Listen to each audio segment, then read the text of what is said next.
start the public hearing on zoning articles for town meeting. And you might as well start off with the with Article B, which is essentially the lot clearing article, lot clearing and regrading. We had a lot of testimony about this last week, and just in the interest of fairness for applicants coming up later on in the agenda, if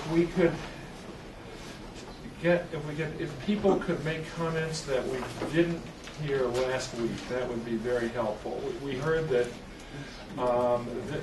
just to recapitulate on my part, we heard that it might be a very good idea to establish certain rules like time limits in the article, so there's less confusion about what and what wouldn't apply under the article, and also some comments that the language was not could be more specific.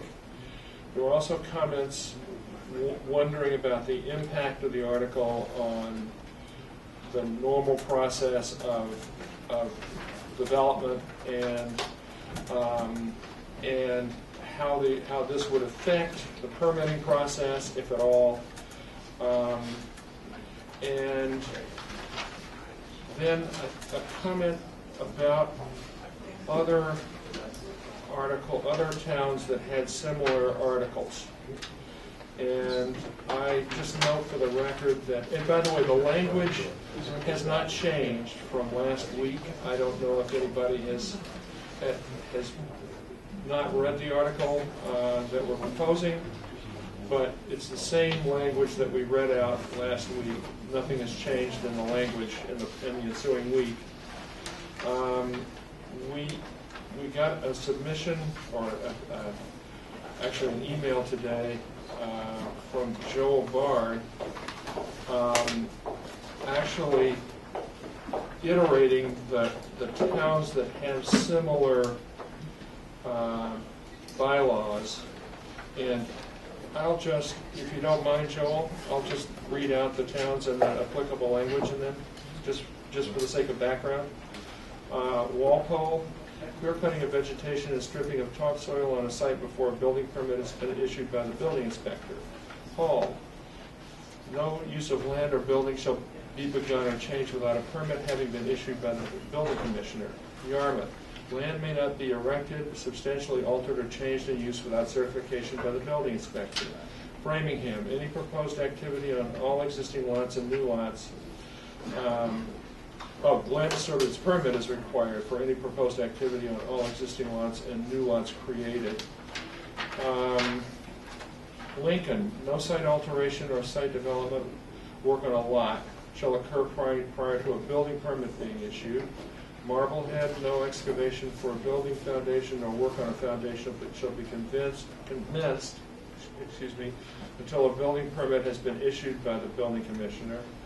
Arlington, it shall be unlawful for any owner or person to alter a structure or change the use or lot coverage, displace the use of any lot without applying for and receiving from the building inspector the required building permit therefore.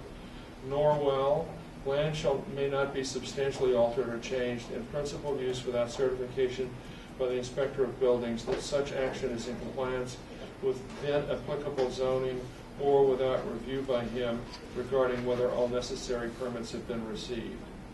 So there is precedent for this, quite a bit of it. But no one really around here other than Lincoln, and Lincoln's land values are so low due to how stringent it is to build over there. Yeah. I mean, is that what we're trying to do to Weston, to lower the land values, to make it so difficult to build here? No.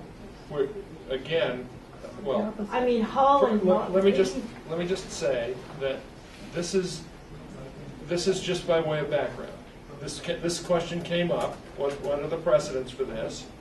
and I read off the precedents and the language associated with the various towns where there is a similar bylaw. That's all. But these are not alike towns. Right, and one of the. They're not alike towns. I mean, Hull, Marblehead, those are oceanfront towns. Wait a minute. That's a whole different problem. Just a minute. Before we start shouting out, may I just establish a few ground rules? If you're going to make a comment, just identify yourself and then make your comment. But we understand that, you know, these are concerns you expressed last week. I just want to reiterate, I'm reading this because it was a question that arose last week. You had a question. Just two comments, Al, if I could. One is... Just identify yourself. I'm sorry. Joel Bard from Copeland and Page, Town Council. So it's not meant to be an exhaustive list. It was just to provide examples that exist in other communities. And also I have two more that I realized didn't make it on the list. I won't bother to read them, but just so you'll know. Dennis is one. I'll read you the first sentence. No construction or site preparation work shall be done on any land, including any removal of living trees greater than 4-inch caliber, measured 6 inches above the grade, or removal of greater than 10% of existing vegetation until all necessary permits and approvals have been obtained. That's another example. And then Plymouth is longer, it's several paragraphs, but same intent. So in other words, just to add to the list, I'd be happy. I would add that Wellesley, Brookline, Dover have tree removal bylaws where you need approval before removing a tree, which would go beyond this kind of bylaw. So it's worth noting that this is we're not outliers here. Quick question. Yeah. Identify yourself. Yes, do other towns have supervision or some sort of a supervising committee on their planning boards? Or is it typically, the planning board, like in this town, there is no supervisionary kind of a group that's watching over the planning board? Are other towns like that? Because the planning board can supervise the zoning board in this town, which I didn't realize that, but does that happen in other towns as well? Who do they answer to? Who do they answer to? Or is that just not in this town? Yes, go ahead. Well, no. In no towns is there a situation where a zoning board or a planning board or other boards are supervised by other boards. What you have is situations where, on occasion, depending on the issue, a planning or zoning board might have an interest, or a conservation commission might have an interest, or a historical commission might have an interest in what's going on at another land use board, and will show some interest either by attending the meeting, sending a letter, or whatever. But there's no supervisory relationship. All of these boards are independent. They're equal in the sense that they're just all independent boards. So, my question would be,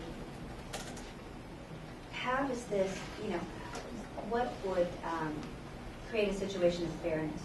Supposing the planning board has a bias. If there's a biased opinion involved, who would supervise that planning board to make sure that it's fair throughout? They might like one person over another person. We've seen this happen. So who would be in charge of supervising it to make sure that it's fair? Because right now, it's a little nebulous for us. Okay, well, I won't address the editorial side, but to say that planning boards are either appointed or elected. So if they're the members of a planning board. So that's typically, and this would be true again of the other land use boards. So if there's a concern about, you're saying bias, let's say, then people would perhaps not re-elect that person, or perhaps it's brought to the attention of the appointing authorities when their terms expire. They're not reappointed. But there is no supervision, as I hear you describing it. There's no oversight. So there's no way you can appeal their decision? Oh, yes. Who's it go to? Well, it depends on the nature of the board, the nature of the decision, but typically they're appealable to court. I mean, you're getting into more technical issues. Some decisions are appealable administratively to other bodies, and some are appealable to court. So if the planning board denies to take it out of the issue currently pending for anybody. If they deny a subdivision application or a special permit, that is appealable directly to court. I guess that's where the concern is. And your attorney is here. These are questions that really should be posed to your attorney. rather Well, than- this is my attorney as well, correct? Is this the planning board? This is the town's attorney. Right, and we pay taxes, so we So we don't. pay. We Well, own a little bit of Could it. I just interrupt for a minute and ask what this has to do with Well, this well, no, actual one thing, zoning we didn't bylaw? get that, we didn't get the list of quotes, and I'm listening, and it seems like the supervising person is the building inspector on most of them. Not the planning board, not the development agency, it is the building inspector. All right, well, So that's this an should probably observation. go to the building inspector. That's an observation. Yes. Is that- that's Mario an Line at observation. 75 Lowell Street. And the quotes that you just read from the other zoning bylaws did answer the question, but the one thing that I saw from that is that in every instance, they specifically were referring to site work in preparation for a building permit activity, and they basically referenced the building inspector, not site plan approval or anything. And since site plan approval precedes a building permit, why is site plan approval even in this proposal? It should just say building permit, period. It should not even mention site plan approval, because if you get site plan approval, I mean, it's sort of, you know, I thought, it's not necessary because you need a building permit. So what I propose is to change the language to something that's more similar to those, that might say something like no site work preparation for building permit activity without a building permit, because that's what the building code says anyway.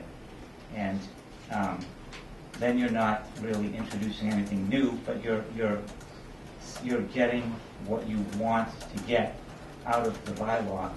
And by putting the thing that, when I first read this at the very beginning, the thing that alarmed me is basically, when I read it really quickly, it could be interpreted by any future building inspector as saying something like, well, you know, site plan approval might be necessary over here. And the way it's read, it almost implies that site plan approval is a prerequisite to doing anything. So I think just take that out and say, since a site plan approval is before a building permit anyway, why not just say, okay, even if you have site plan approval, you still can't do anything until you get the building permit. no, I think that's better. Would you agree? well, let me just, I see that Joe Bard has his hand up. Would you like to comment on that? I would, and I think that last comment actually answers your question. Most of these, you're right, do refer to building permit. I actually added in site plan approval as beneficial to a developer, because as you just mentioned, site plan approval precedes a building permit. So it gives you the opportunity to actually start sooner, not just have to wait for the building permit, but once you've gotten the site plan approved, because as you know, the order of events here is site plan approval first and then to the zoning board. So it would give a developer a jump of possibly 3 to 6 months or so by being able to go forward. Once the site plan's been approved, you know, then we know. I disagree. though. Well, then I that's- think it makes it more confusing. I Okay, think well, I it think could some come up, would but be just interpreted. so you understand, it was put in to be beneficial to the development community, to give builders an opportunity to start sooner than when they get a building permit. So I mean, those are the considerations. All right. And, yes, sir. Ken Stevens, 1 Green. Joel, are you referring to site plan approval for projects that are above 6,000 feet only? Because we don't have to go through site plan approval for less than 6,000 feet. So you're wrong in what you're saying. No. Well, I may be wrong, but here's what I intended. Of course, there are two kinds of site plan approval. There's 6,000 square feet or scenic roads. But the idea is, in a project that requires a site plan approval, if you have your site plan approval, you can go forward. Of course, if you don't need a site plan approval, then you will have to wait for one of those other approvals. So it's just for those projects that have a site plan approval, once you have one, You can't. It's against the building code. No, I'm sorry, all you can do is clear your site. You can't build your building. You can't dig a foundation, you can't excavate, you can't do anything without a But the building. kinds of comments we've been hearing here for the last several weeks have to do with tree removal, site alteration, moving, ledge and that sort of thing. Obviously not putting in your foundation, but the very kinds of things people said they wanted to do, they could then do once they got their site plan approval. Again, if the comment from the development community is we don't want that head start, then there's no problem with taking out site plan approval if people think it's more. But you need to also specify for building permit activities, because if someone wants to do something that doesn't require a building permit, like a landscape wall or other things, then those you just have to specify building permit type activity. Well, we talked about adding, I think in the first 10 paragraphs, something about an anticipation of development. And the Lincoln article actually does say, in preparation for or anticipation of an alteration, That's what makes it extension, confusing. reconstructing or renovation. Because who knows if you can do it 6 months from now, a year from now. Are you in violation of the law if you cut trees now and then apply for a building permit in 6 months? You need to say build site work preparation for building permit activity. Because if you cut a tree, if you clear your lot because you're preparing to sell your house and you want to bring more light into the property, and then someone buys it and 6 months later they build a house, is someone breaking the law? You don't want people breaking the law. You don't want neighbors challenging that. That came up last week. The only point that I have is that you just read 6 or 7 town quotes that we as the general public haven't had the opportunity to review.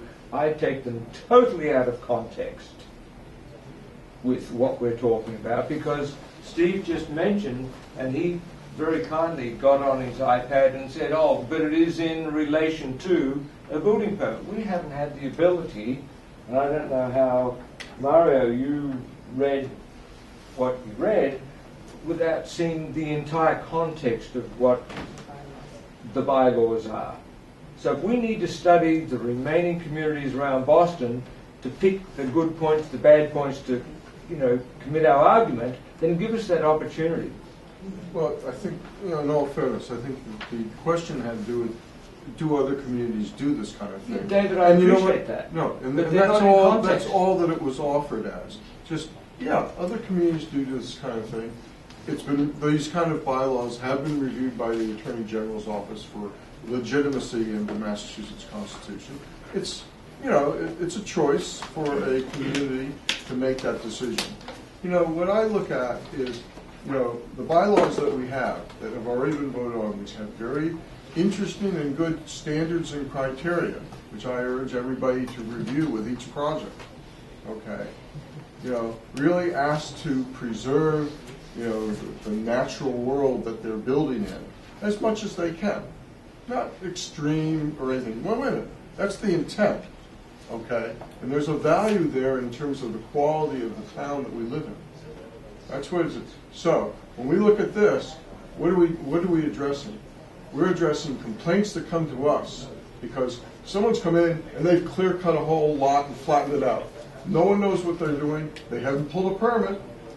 They don't know what they're doing. Maybe they're just going to sell the lot as a nice big flat lot with no trees on it. We have that. You want me to list some of the streets? It might be some of your projects. I don't know. So with due respect, you're missing my point. We got quoted tidbits to represent the argument that is being put forth that other towns around us have bylaws without getting the full benefit of seeing the bylaws and in the context the tidbits were given to us.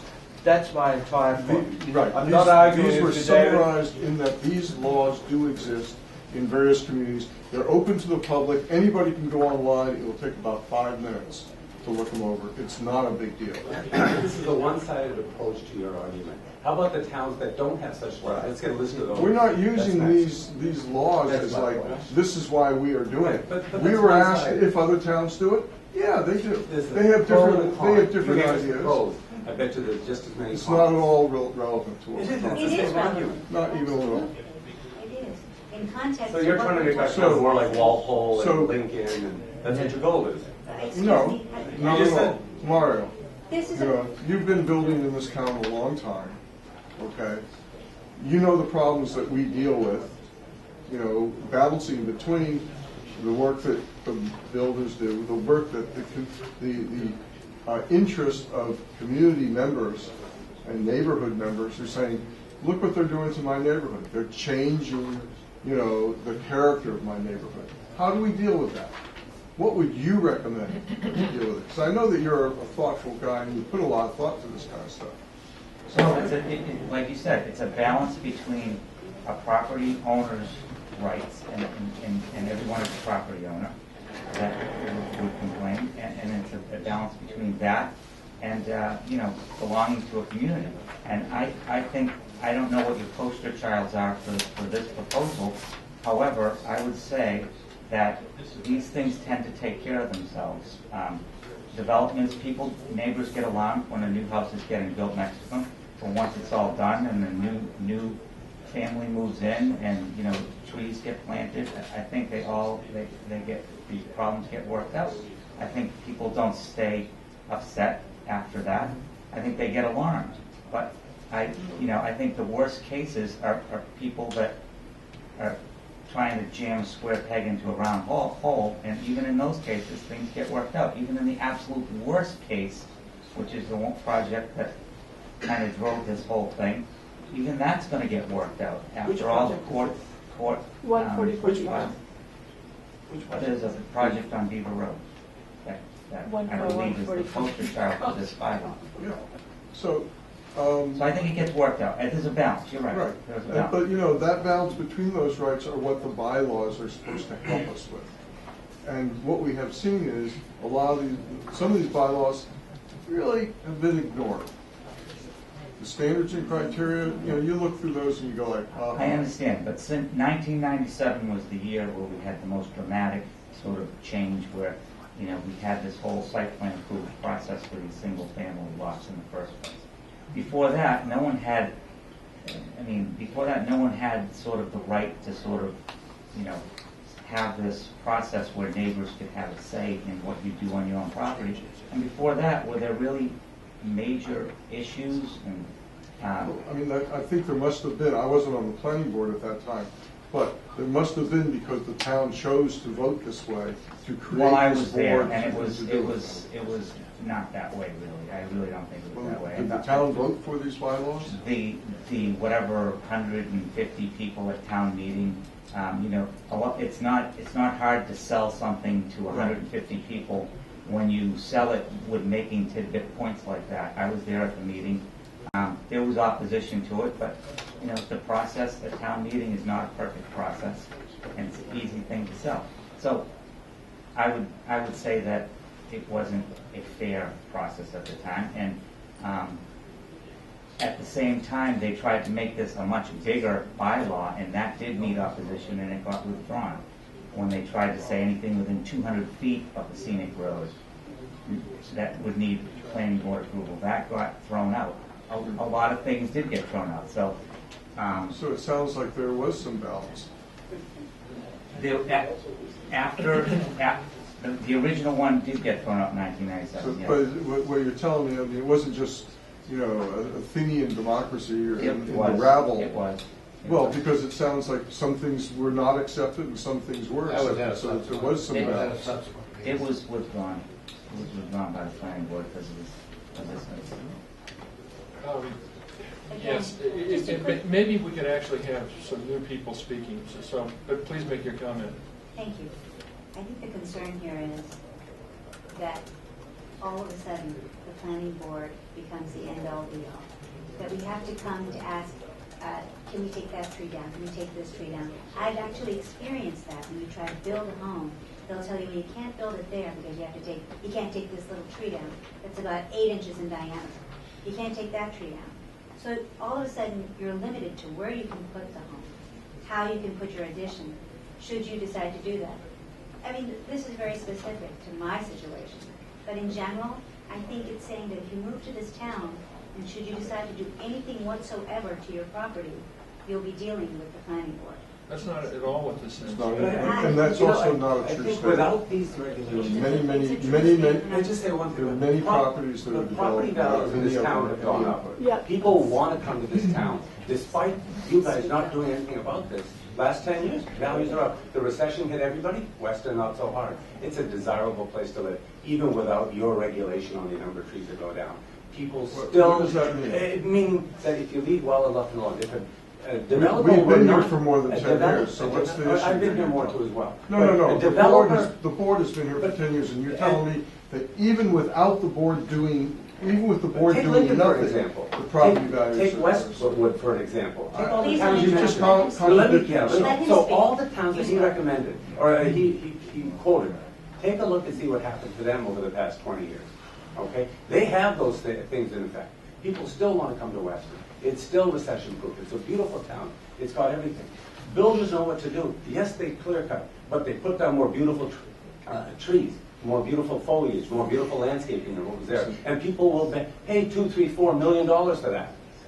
I'm sorry. So I think it's Thank you for self-regulating. suggesting that we have that much, Self-regulating.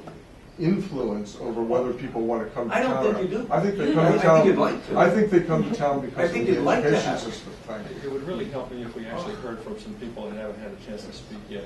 Yes. Jonathan White, 54 Pinecroft.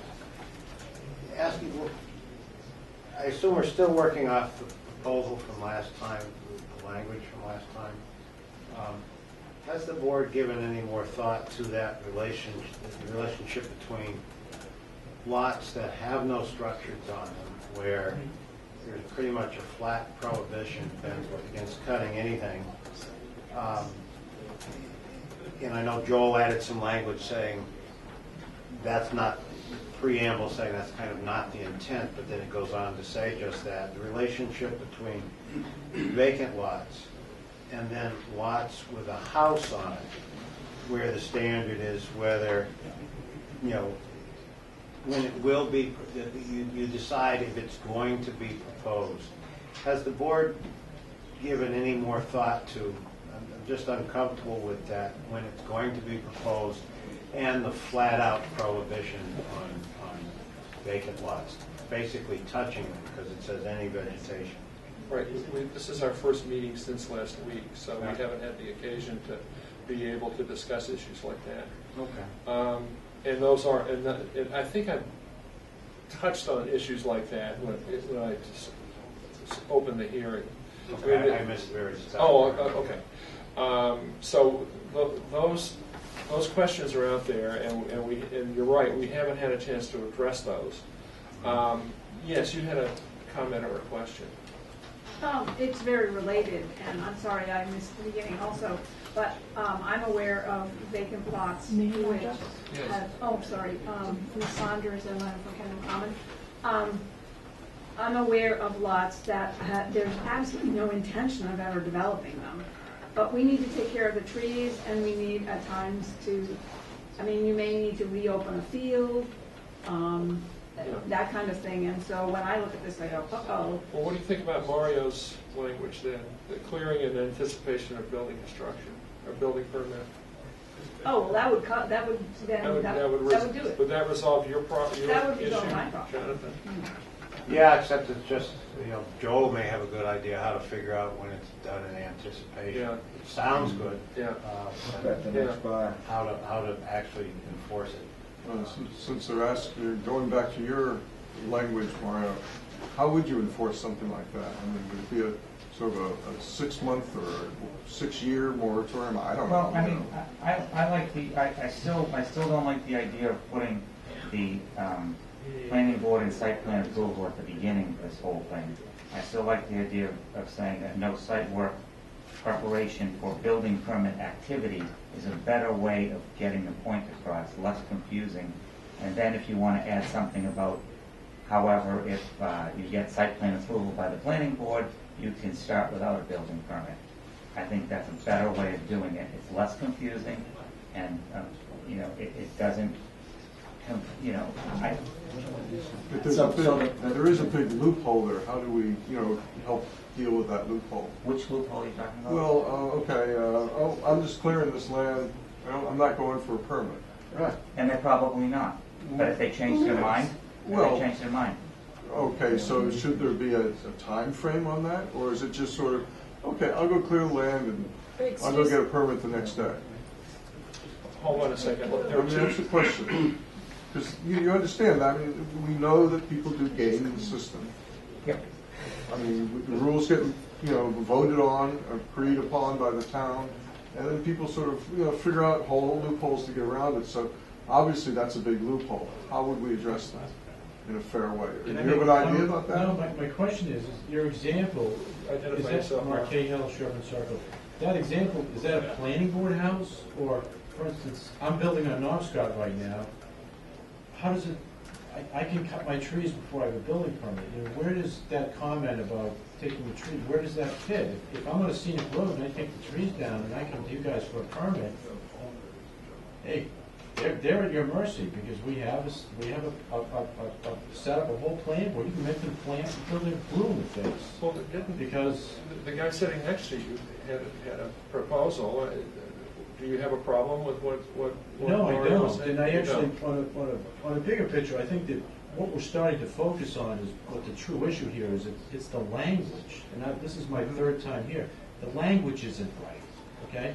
And Joel keeps making, reflecting. If you take all the comments in general, there's a lot of good ideas. Olga had one last week about, letting people think that they have a say in people taking trees, but it doesn't really say that, because the language of this isn't right. I kind of And agree we're with finally you. starting to get onto that. Which is why I kind of like Mario's language, but there is that sort of, that loophole for the But unscrupulous person. what is that example? Okay, somebody takes the trees. Someone says, okay, I'm going to plan on doing this, but before I discuss permitting with anybody, I'm going to clear cut it. Okay, well, in some It cases. defeats the purpose of the Well, if they're of the on a bylaw. scenic road, or they're No. building over 6,000, they come to you. So Ultim- you're gonna get, later, so you're gonna later. get some of them. But meanwhile, they've already destroyed the lot. But then you guys have a chance to get. We're talking about a natural resource, is what we're talking Can I about. just, Tell them to plant can I the just trees. ask Catherine from Wait, Sherwood wait, Circle? wait, wait. No, but it's the same, the thought, it's But let clearing. him How finish much are the you guys thought. talking about clearing? You keep saying clearing. Are we talking about a whole lot, Mario? Are we talking about a half lot? Are we talking about where the house goes? Don't start talking to each other, because then it's just gonna. Yeah, I know, but that's, you keep saying clearing. That's what I can't figure out, what you're talking about, clearing the whole lot or clearing half the lot? I'm an idiot. Yeah. I hear what Mark's saying about the language. I think to answer your question, I think you have to allow property owners to improve their properties. And if a seller is getting ready to sell their property, and it has sort of grown into the house, and the house might be in disrepair, it might not be. It might be able to be refurbished and fixed up, it might not be.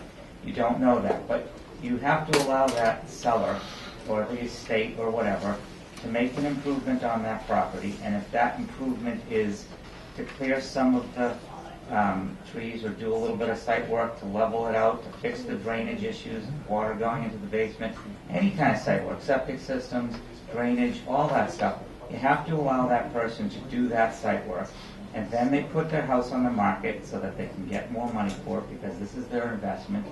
And when they do that, you don't want them to think that they're breaking the law, because if the developer buys it and says, oh, I'm going to put up a house here, then you don't want people to feel, taxpayers and residents to feel like they're breaking the law. And that's sort of what I think it's being set up as right here. And I think that's wrong. I think it's the wrong thing to do for the town. So I do see your point, but I think you have to balance it with that, because that is important. This is people's lives that you're dealing with. And, maybe the neighbor doesn't like it, but, the neighbor has their property. And, I don't know the exact answer, but I just think that you shouldn't infringe too much on property owners' rights, because I think people have the right to protect their possession of their property. No, I understand. Susan, you had a comment? If I'm recognized, Yes. Susan Cannonberg, Meadowbrook Road. I haven't heard anything from the people who are on the other end of this. And I want to just take exception, if I may, to Mario's comment that it all works out. It doesn't work out. What happens is the building is finished, all regulatory permitting has been done, and there's nothing you can do.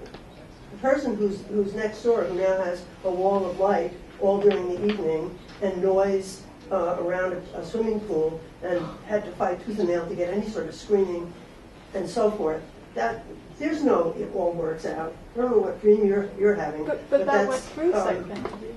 I think you'll be recognized. So I just want to go on record that it's absolutely naive to say that when the process is done, it just works out and everybody's happy. That's just not true. I want to also address the bylaw. I have some issues with the part about the building inspector, because I think that the problem there is that you're saying before a building permit is issued. I'm talking about the non-site plan review case, the A&P.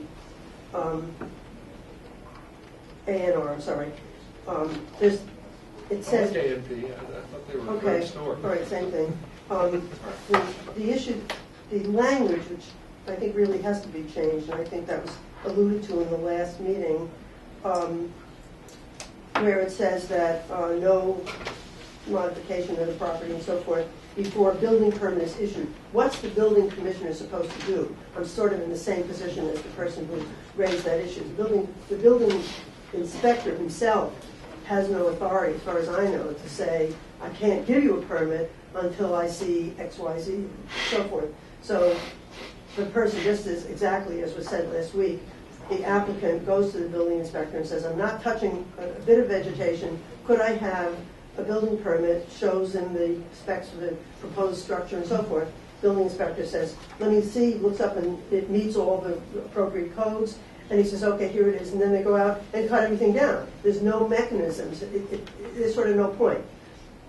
That's the end of that comment. That just has to be fixed. And I don't know how. And I'm much more concerned about the opportunity for people that are victimized by what I consider unreasonable development that is offered by site plan review, which is limited already. It is limited already.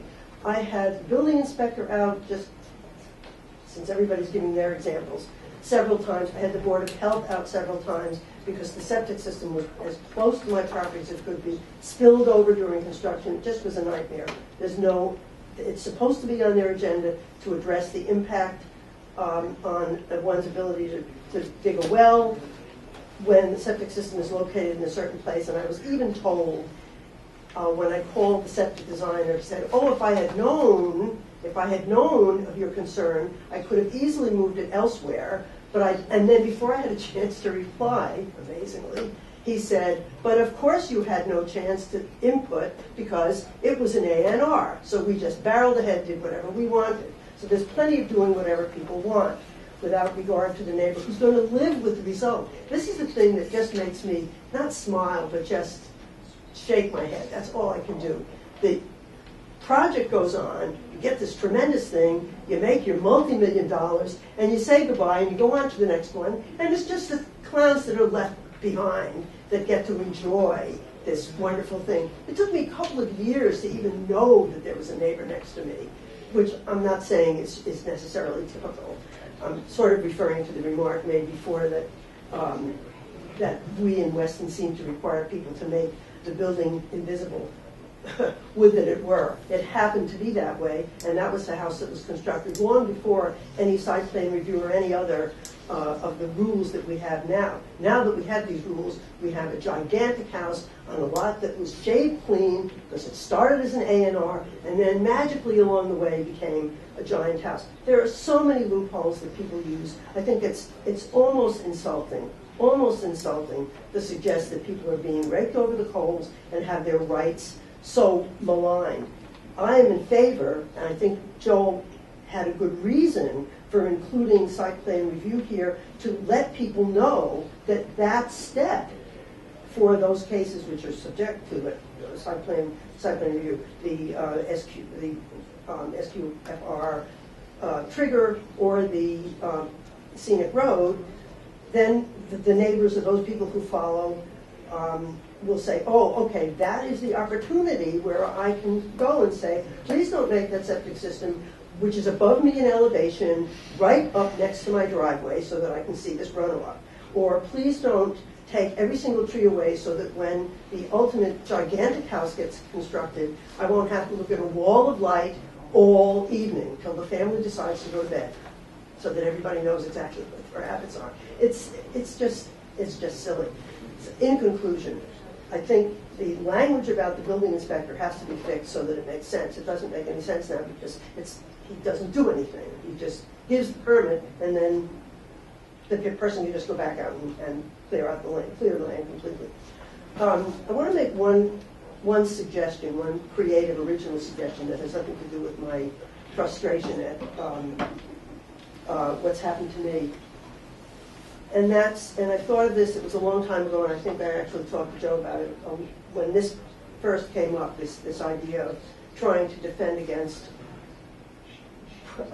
preliminary or anticipatory lot clearing. I appreciate what Mario just said. I think that's absolutely reasonable. Someone dies, let's say, to take an extreme case, and the place has gone to rack and ruin in the meantime, and so some sort of cleaning up just to make the place presentable to sell makes perfectly good sense. Why that process shouldn't be reviewed, it sort of escapes me, because everybody wants the place to be decent. Nobody wants the place to be overgrown. The structure is threatened when it's got all the vines and all the stuff overgrown. I mean, my property, we took 3 trees out. I defy anybody to find where they were, but I can't have a garden anymore because the other ones have so grown in.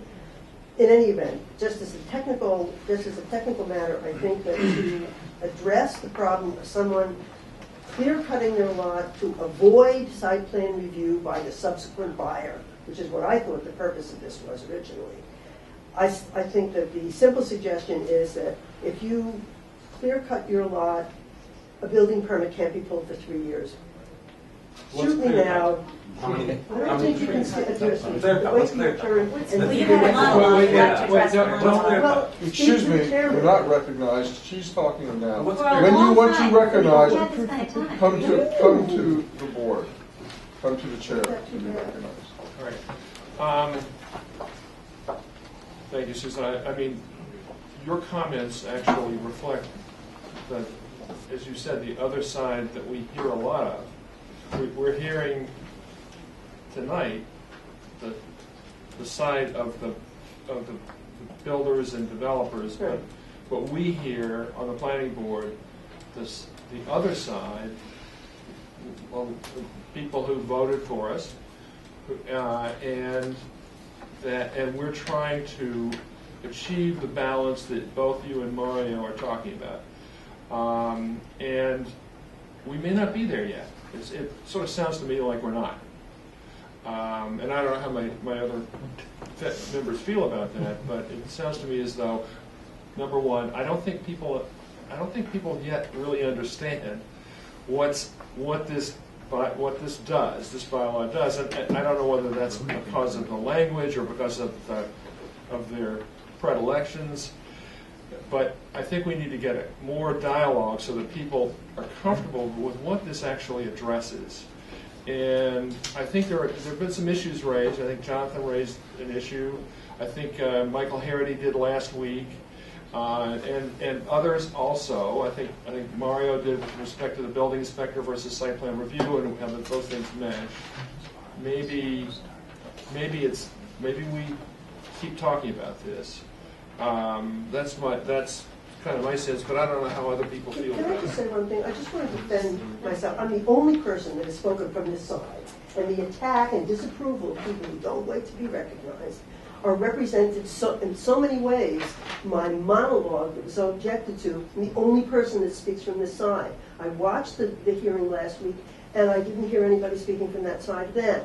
So if you add up all the people who have spoken in favor of developers' rights and the rights to do whatever you want to your land, regardless of your neighbor, I think it's not an unfair balance.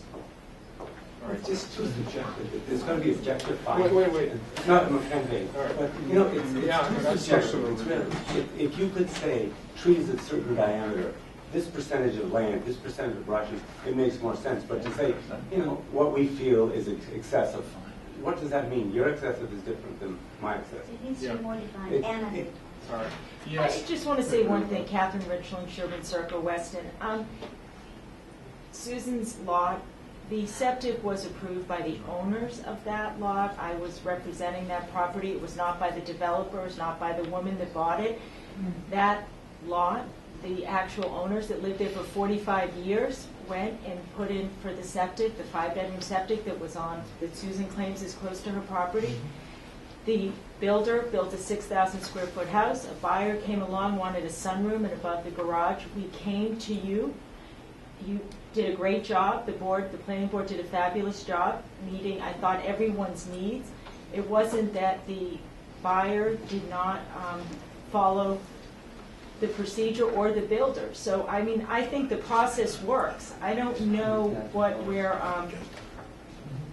this whole, argument, if we go over 6,000 square feet, we come to you.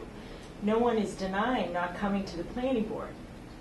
All right. So I think, Susan, that wasn't fair to blame it on the buyer or the builder. That was done by the homeowner.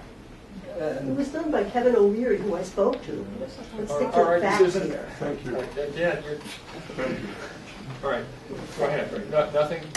Yes? I just, Diana Chaplin, 26 Love Lane. I just wanted to share with you guys, I know a lot of times we don't talk much about the market and the impact that these regulations could be having, but I just want you guys to know for the first time in Weston, our average list price has crept over $3.1 million. And we only have 8 houses under $1 million available for sale. Our taxes are expected to increase next year. As the permitting costs go up, we're pushing our middle class, our Weston middle class, out of this town. And I just caution you guys, don't, be careful. I don't know the answer to this, but these are alarming statistics. Of course, Diana, you remember that the first comment was that we were going to drive prices down. Well, I'm here to say that that's not what the statistics are showing. Okay. And I think at first what happens is it devalues what the property owner, the 45-year-old property owner of many years takes away. They're taking away less. So they're taking away less. The property is going up in price because everyone is, they're not in it for free. And what's happening is we're watching it. If you look at the cost, when I first started this business in 1996, having a property on the market for $3.1 million was shocking. It was 22 Church Street. We couldn't believe it was so expensive. That's average list price now. May I just repeat something that was said a number of times last week, and that is, this is not a new regulation. It discusses timing. It doesn't impose new reviews at all. It's just, when do you modify the lot? Do you modify it in anticipation of doing construction, or do you modify it after you've gotten your building permit? That's all it does. It's not. It doesn't require you to hire more engineers or more professionals. It just schedules when you do what you need to do on the lot. And one of the responses that we had last week was, why do we need it for that reason? And that goes to what I was saying earlier, that I think there's a misunderstanding, a continuing misunderstanding about what this actually is meant to do. That's all. Thank you for that. I don't know the impact of what we've seen. I've been in the business since 1997 is when these rules went into effect. I don't know what's impacting what. Maybe it's just devaluation of our currency. I have no idea, but I can tell you that these statistics are alarming, and we are pushing the very people that we might be trying to protect from ever having the next generation of those people come to this I town. don't know. There's still some poor folks living in this town. They're really getting qualified. Yeah, but not coming in, and that's who we see, and that's what Joel, did you have? I think you had a comment, but Just one comment, just to the extensive comments that were made here. In the prior couple of weeks, there have been a lot of comments about Al, you just made the point that this isn't adding any regulation, but despite that, and I certainly agree with that, it's just a regulation about timing of when work begins, site work. Comments we just heard here said that this doesn't go far enough. The comments we heard previously was that it goes too far. I think both comments at both ends of the spectrum really missed what we're trying to do here. And I think it was Mr. Cahill, I got that right in the corner, who said that, I was just deflecting comments, I think, rather than revising the wording. And I think, of course, it's going to take a discussion with the planning board to just got to revise the wording. But the problem's been, there have been sort of frontal attacks on what this is trying to do without, I think, fully appreciating all the limited work that it's trying to do. So really, we haven't had a chance to simply work on the wording because we're sort of under attack here as to what it is really not doing, but what people are arguing that it is doing. It's not adding a regulation. So whether the board wants to take a hand at it now, or I'm just starting to suggest wait for a later round. But in fairness, I mean, the points were made. I think the point Mario's making, and they pointed out that it's right in the Lincoln bylaw, certainly, that it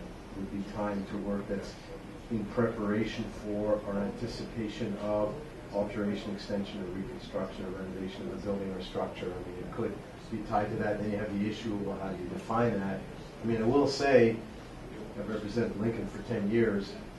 There's never been an instance that I'm aware of anyway, where someone's been called in for doing this kind of work in anticipation. People see it's in the bylaw and they play by the rules.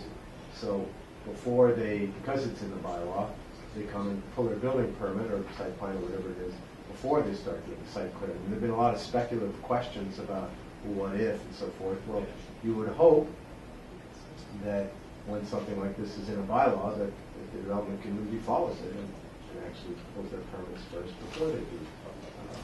And I just want to add on, because we sort of missed this, and David, this was getting on your question on enforcement. There are many steps out there that are at the building inspector's, basically in his tool set, that gives him an idea whether or not, say, it's a violation of that or not. One, we have the stormwater bylaw. Removal of in excess of 5,000 square feet of area, say forested area, triggers a stormwater permit. They have to identify and prepare a plan and have it submitted. Then also you have the Board of Health doing test bits. There's little pieces that can really help him define, is this someone that is just opening up their backyard, or is it in preparation? So I think that we have additional information that then, say, assists this process that can come to bear to sort of address some of these concerns as far as enforcement. How do we know what really is going on? Because the development community has paid attention that there is a stormwater bylaw. They are submitting plans. They are, Mark's already submitted. He's said he's working on Knobscott. He has his plans in for stormwater, all before he hasn't applied to building yet. So the development community is aware of the stormwater bylaw, and there's that on the books. So I think we'll be able to address that whole enforcement issue, and then it comes down to really probably finessing the language to get at what we really want and expressing that to both sides on the table. I'd like to propose that what we solicit from people, yes, we hear your opposition on some things, we hear your questions about things, but could we solicit from people some language that can be used? Would that be useful to you at this point and to the board? I'm just suggesting that. Sure. But let's try to focus on what language would be used to improve this to make it more functional and acceptable. Is that? This is piggybacking on what Al was saying. It sounds like, in other words, there needs to be more discussion about the language. Well, that's what I'd like to sort of direct the conversation in that direction. Well, the thing, David, I don't know if we're going to be able to get there tonight. Maybe what we need to do is just continue it to a later date. But you had a comment. Just as occurred to me as we're talking, and Joel may have experienced how this is addressed. I know both developers and landowners, but even more so your building inspector. The main thing, the more objective your standards are, the more comfortable they are. Because I know the 3 Weston building inspectors in a lot of other towns, they lose more hair if it's less subjective. The more subjective it is, the more they have to look at the person in front of them and decide what's on their mind. So when you come up with something on that, I don't know if you have to list a bunch of considerations that your building inspector has to make in order to decide if the intent is to put a new house up when someone is clearing everything around their house and they're not going to do it, or so they're just going to. I think everyone's going to want it to be as unsubjective as you can make it, which makes this very tough. Well, could I just pick up on what David said, and that is, if you have thoughts and ideas, Jonathan, just send them in to Joe. Same thing with you, Mario. If you have suggested language that you'd like to contribute to this, email something to Joe and to anyone else in the room who would like to make a comment. We're not, this isn't carved in stone. It's just something that we're putting out there and trying to address an issue which we hear a lot about from people like Susan. And so that's what we're trying to do. And we don't want to make it onerous, but on the other hand, we do want to address the concerns of the constituents when we hear them. And this one, we hear a lot. Just what, clearing again? How much are we talking about Well, clearing? We need that kind of language. You can submit. Yeah. Okay. Submit People have some suggestions, ideas that's about great. Okay. Because the idea is to bring it all into, so that it's not, we're doing all this other work and then we're showing you the plan, or we're thinking about the plan. It's like, all right, let's think about this ahead of time. Let's look at what's there, think about how you want to use that to maximize the trees that you might want to encourage and get rid of the crap that sometimes grows, like, the invasive species and stuff like that. I mean, we worked with, the work that we did with Highland and clearing out a lot of stuff before that. Just trying to get that process in up front so that it's a logical process. I think it'll help you make better projects. I don't think it'll cost you more money. Are there some bad examples in town that you could say, this is what we don't want, this is what happened? And I guess Beaver Road is one. I'm not even familiar with that one. Oh, if I may? Yes. I think a couple of things. Look, I think you're talking with, in general, some professional developers here. We understand and get what you want, and quite frankly, what the neighbors want. I inherited the Gilson septic tank. Locations, Leafield, location. We met before we went through planning board, before Catherine sold the house, pre-sold the house before it was finished. We met with Susan. I put in $100,000 worth of trees prior to planning board approval to try and ameliorate her concerns on a septic tank or a septic location that I inherited. Okay? So we're not all bad guys here. We kind of do understand the rules. Secondly, the amount of, these are on average 1.7 to 2.5 acre lots we're talking about. To clear a building pad for a reasonable size house, which is, call it 6,000 square feet, 3,500 square foot footprint, whatever, plus a lawn, you're going to take about 2/3 to 3/4 of an acre, which is less than 35 to 40% of the total lot. From what I've seen, that's about what the clearing is. Now, I went to 24 Meadowbrook that went through you guys with Mark Chaplin. There are 4 trees left on that 2-acre property. It went through you.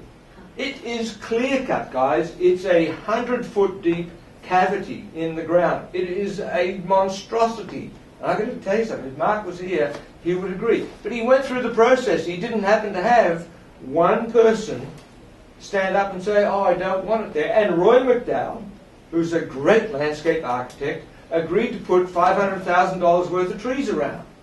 It Putting $500,000 worth of trees around after the fact has got nothing to do with clear cutting the lot that went through planning board review. And I think that's our issue, is where do we stop, where do we start? Who determines what percentage of a 2.67 acre lot that I've got on 121 Rolling should be cleared or not? I've cleared less than a quarter. Is that clear cutting the trees? 26 trees. But again, bringing in whatever clearing that's going to be on any particular project into the whole project. So you're thinking that through ahead rather than doing it. So, Dave, that's my point. I think there's a... Is that useful, I think? I think that the way that we're getting hurt here is you had a unique situation on Beaver, which was a one-time owner-developer who'd never built before. I don't know. But look, I've built in California for a long time. In some master plan communities, you have to get approved by the master developer to become a builder. There. You get to know the rules real quick that you have to abide by to become a builder in that town or in that area. You're talking with some fairly, I don't know, I've done 10 houses in Weston, you guys have probably done multiple more. We kind of know it. We get the rules here. Yeah. I'm sorry, Ken, but these are all comments you made like last week. Oh, they were? I Yeah. thought I was So you remember? We remember them. You don't remember them, but we do. Oh, thanks. I'm sorry for being redundant, but that's what happens when you get old. But we've got some other stuff on our agenda tonight. So how do people feel about continuing this to a later date? Is that I think that people think that's a good idea. All right, so we'll continue, and what I'd suggest is sometime after the first of the year, because our schedule's pretty busy over the next couple of months. So January, February, sometime. Yeah. Do we have to identify the date now? Well, realistically, we're missing the warrant, so I'd consider this like a working session that we'd be in preparation for possibly language for annual. So I think we don't have to set a date or anything and just say, you know what, January, we're going to hold a working session so we can spend a good... Let's do that then. And so we don't have to identify the date right now. But please, if you've got ideas on language, don't wait until January to send them. Can something be set up to do that? Can one of you, can Joe take emails from people? Yeah, Joe can take emails. That's exactly what we want. You're continuing it. Nobody's, I haven't heard anybody say that we're going to collect language and stuff. We're talking about in the interim. That's exactly what we're talking about. Plenty of time in the interim. Yeah, it's not organized. Ideas. It's not organized. So it's organized through Joe. We'll get emails I from don't hear anybody Joe say that I can and send ask Joe to notify. Actually, we've said that. Yeah, we said that a couple Mark, times. we said that. That's exactly what we would like you to do. All right. But not to wait till like January to do it. Do it now while it's fresh in your brain. All right. Yes. Now, if I could just clarify legally what's happening. So the good news for most of the commentators out here is essentially this is dead for this go-round. For December.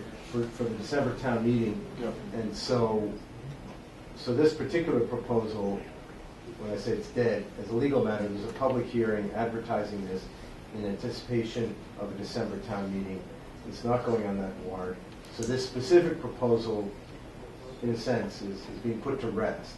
But what you're talking about now is an ongoing dialogue to resurrect. Resuscitation. Resuscitation. So there'd be a brand new public hearing notice sometime in the spring if the thought of the planning board is to run with it. So in the meantime, to respond to the question, I guess, there can be a forum, if you will, through Joe, people submitting their comments. And I was going to suggest actually that perhaps, Joe, you can post all of those examples, and I'll give you the two more that I thought had been on that list I noticed weren't. So people will have the chance to read them in their entirety and perhaps see some ideas there. Yeah. And would it be appropriate to also post the language that comes in in some place? I mean, is there some problem with that? It's a working document. It's not a final proposed or anything. Well, if people are comfortable with that, having their language posted, I guess that probably makes sense. Well, just for the record, whether they're comfortable with it or not, it becomes public once they submit it to the town, it's a public comment. Public record. So, But I mean, you know, like, does it have their name with it? Is there a requirement? no, there is no requirement. If somebody wants to call up and say, gee, that was a great comment, or that was a terrible comment, I want to know who sent it, you would have to tell them. But you don't have to put it on the web if that's where all this information is going. I don't think people are so shy, they don't want the name. Well, you have to stand up at town meeting anyway, so. Okay. So are we closing the hearing? Well, we're going to close it for now, but Close it now and and bring it back as a working session later, I think. I mean, isn't that what you just said? Yes, you're going to close it, but when you say close it now, I was going to be more definitive and say close it, period.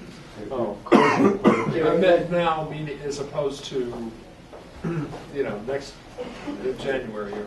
Yeah, but see, as I said, it dies. I mean, the public hearing, the viability of it is 6 months. So it's just so nobody's confused. I think it's just cleaner for people to understand that this go-round is over, but the dialogue continues to perhaps be resurrected, Alan. so what formally were you suggesting that we do? You close the public hearing and you vote not to put it on the warrant for the December town meeting. Can I make a motion to that effect? Are you guys okay? Yeah. I make a motion that we close the public hearing, and that regarding the site preparation and land clearing, and that we do not put it on the upcoming town meeting in December. Second. Okay. Vote in favor? Aye. Any opposed? No. All right, we'll move on to the definition demolition. And the language for that, based on comments made last week, is removal without replacement of the enclosing components of the building's exterior envelope, including doors, windows, cladding, sheathing, and other similar elements, or the envelopment of all or part of the building's exterior envelope by new construction, which increases volume or changes exterior configuration. For the purpose of this bylaw, the frame supporting enclosing components need not be removed for the construction to be considered demolition. And the only thing I'd like to add to that is, before removal without replacement, I'd just like to add destruction, removal, or replacement of the exterior wall or roof framing, comma, or removal without replacement. Sorry. It's the next page. The first phrase of the next page. I put something down, but this is much better, except for the first phrase. For destruction, removal, or replacement of the exterior wall or roof framing, or removal without replacement of the enclosing components. So it just says, if you demolish it, it's demolition, and that's it. I thought that it was the definition of destruction rather than demolition. Well, we have to do demolition / destruction. I think that's what we need. Yeah, that's I true. looked at it again. The key definition is substantially demolished. So maybe if we just have it be demolition, comma, demolished, because that's the defined term in the bylaw now, substantially demolished. Okay. So, and I think it still works just as demolished, so the destruction of something constitutes being demolished. Okay, so can you read the language out? Well, it just, what's up in caps here is the defined term, is the demolition. Yeah. So I'm just suggesting demolition, comma, demolished. Okay. Also caps. And the defined term Sure. is either one. Is this part of what I'm confused. So this is another section? Yeah, this is a whole different thing. We closed the hearing on the other one. Okay. Where are we looking at now? I'm sorry. There's a list of definitions here. I don't know if you've got Turn them. the page. I just read it out. There's another definition on the back. Yeah, forget that. Oh. Just do that. We're just looking at the front page. Yeah. I'm sorry, Al, is this another proposal for town meeting? So, yeah. So this is something that you're proposing to put on the warrant? December warrant, yeah. So you want to put this definition into the section 2 of the Definitions. definitions. Yeah. And can I just ask you what the purpose of it is? To clarify for the building inspector what is and is not demolition. Demolition. Yeah, because it is. Because the building code already has the definition. Right, but in this case. So he's not, so you want a different definition? Just the Why? town's definition. Why? Why is that? These things is fine.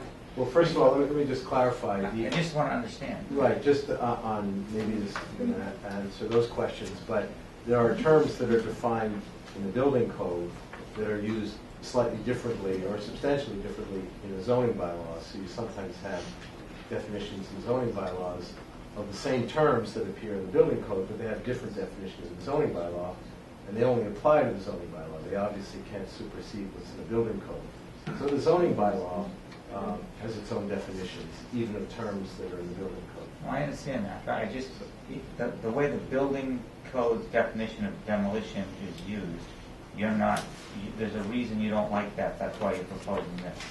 It's not that we don't like it, it's just that we're giving. Who asked for it? Yeah.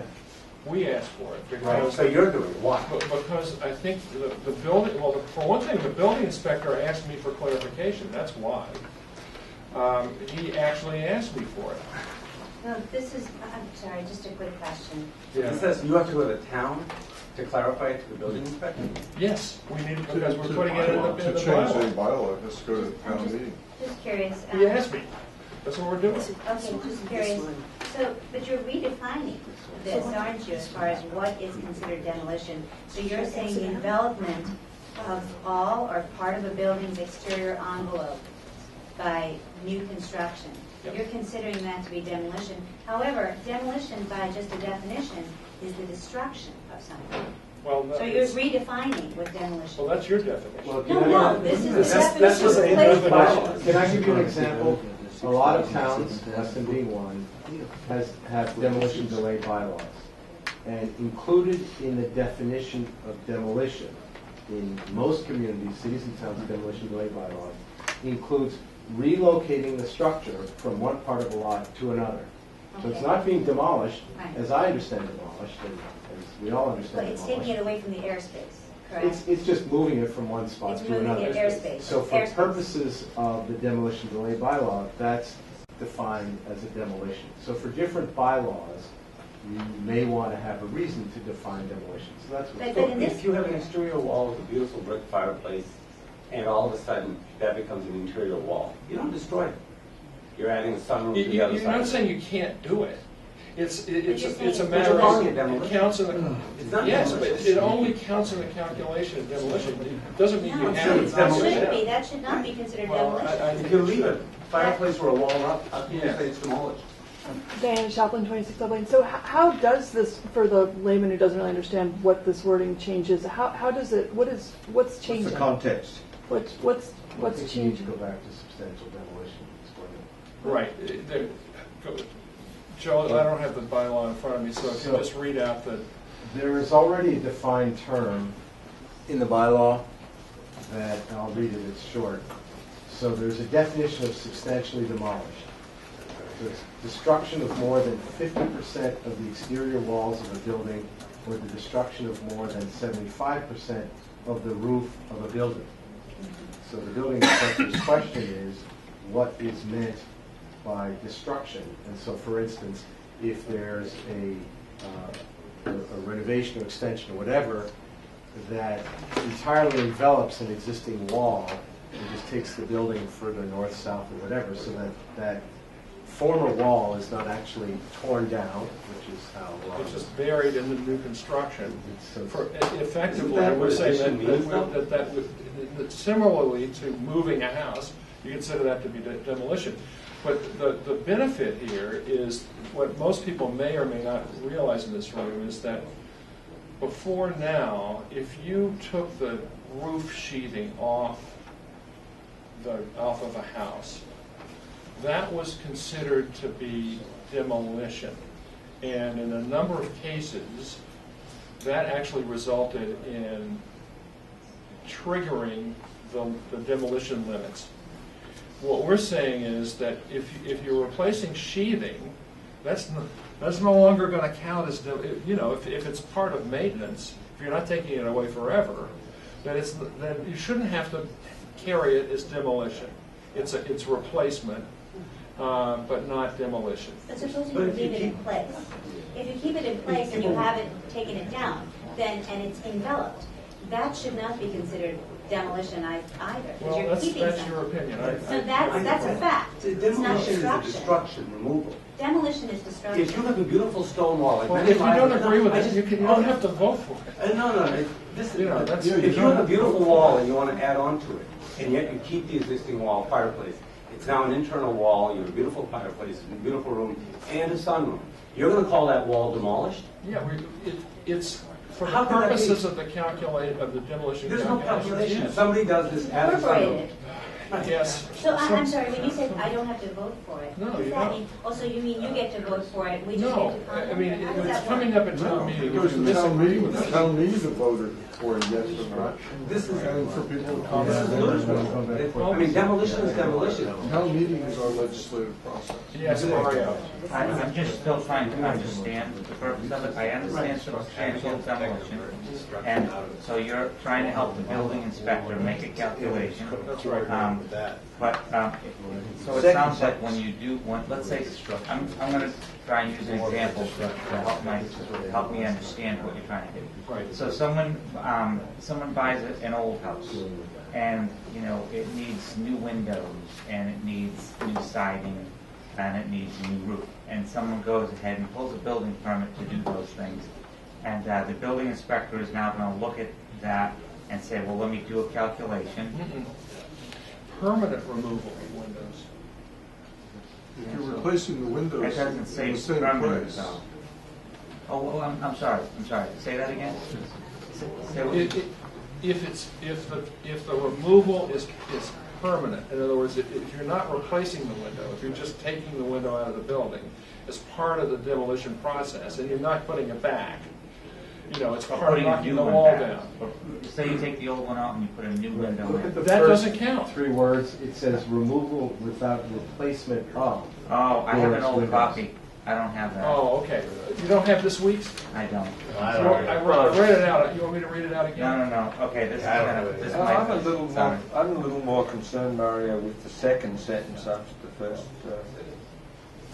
or the envelopment of all or part of a building's exterior envelope by new construction. In other words, if someone wanted to put a screened-in porch, that's by definition. It's demolition. That's demolition. Yeah, that's demolition. That part I No, it don't isn't. get. Well, that's Sure, what it it says says. right there. It's enveloped. Which Envelopment. increases volume or changes exterior configuration.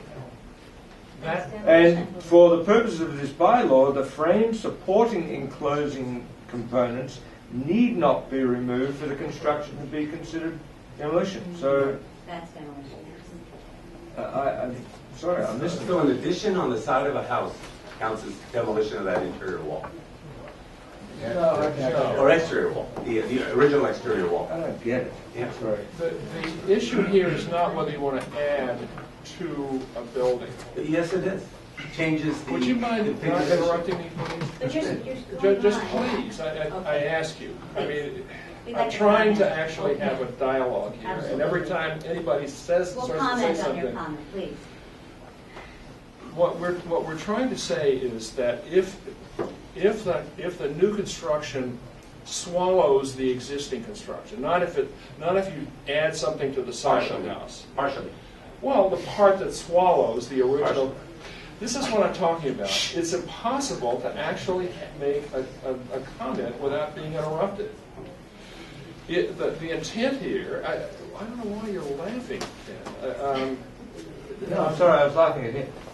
Look, the purpose of this is to count as demolition parts of new construction that build over the existing construction, that bury it inside, make exterior walls, interior walls. If you're adding a screen porch, you're not enveloping the exterior wall, you're merely adding to the exterior wall. It's not an envelopment. It's not swallowing the wall up. I'm sorry. Hey, quiet, please, let me finish. I agree. So keep going. So that is the intent of the bylaw. That it's not saying that the part that the new addition is adhered to is demolition. It's saying that if the new addition swallows the old building whole, but the old and so exterior walls become interior. They are the formerly exterior walls are counted in the demolition calculations. That's all. It doesn't say you can't do it. No, I'm just saying for John Field's sake, why does he need that definition? Because that has begun to happen. Now, let me determine whether or not site plan review is required. Oh, to determine, Right. this is the trigger for site plan review is required. Or- okay, now I get it. No, it's not. That's not necessarily true. Oh, okay. It's Well, to determine whether it's a replacement structure. If it's Which requires site plan review. No, it doesn't. Only if it exceeds the RGFA trigger, or if it's replacement construction on a scenic road. It doesn't. Otherwise, it doesn't count. So it merely defines whether it's replacement construction or an addition. That's all. Yes. Jonathan White, two comments. One, I'm just comparing. I don't have the newest version, but it sounds like you would have to coordinate the word destruction and substantially demolished with the word demolition in this new definition. Well, I thought we went through No, that we last did it week. on That that square. I went back to myself earlier, but I think as I've been looking at it, and anyway, So what is the we'll final address it. language? But that's my minor, that's my lesser comment. My bigger comment is an amendment like this, and I can see the reason you're doing it. An amendment like this relates back, it's effective going back when you first published the notice of this amendment.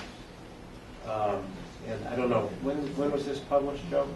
Remember? In the newspaper? It was beginning of October. Yeah. So I've got two clients who'll be trapped by this if it passes.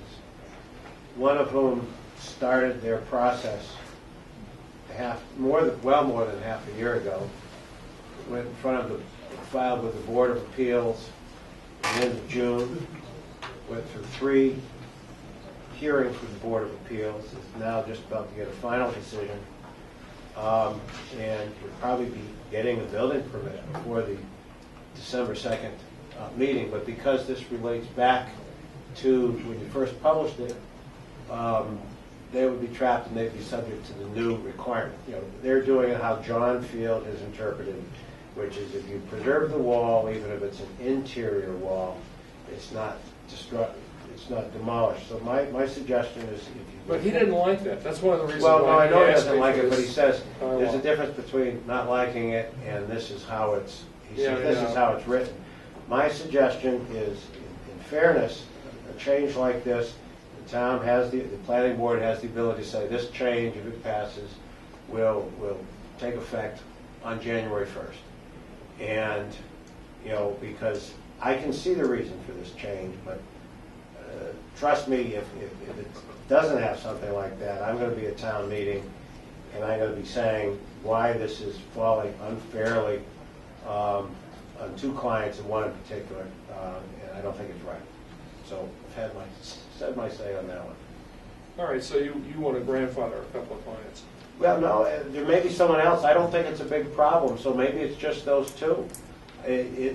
Probably the planning board knows, is this something that's running rampant right now, or is it just that particular client?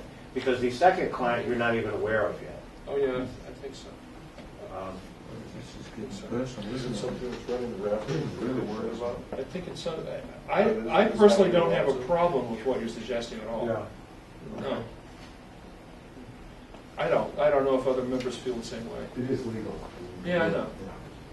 I think it's fair. I would agree. I think it's fair because you has the law to have it. I've never quite understood. I assume the reason for that is they don't want the floodgates to open once you publish it, but I don't think there's No, I don't think we I don't think worry we about have that have in this a have a case. risk there. I'm not worried about it. Right, that's why they write it that way. so I don't know, that- but that's two of us. There are two other guys sitting here. Okay. Yes. Diana Chaplin, is there a concern in passing something like this that it will devalue homes that could otherwise be preserved and encourage people to tear them down because it's creating site plan review anyway? It's not creating site plan review. It's just it's helping the building inspector establish what counts and what doesn't in demolition. So it's just, Not gonna trigger review. who was it that was saying building inspectors like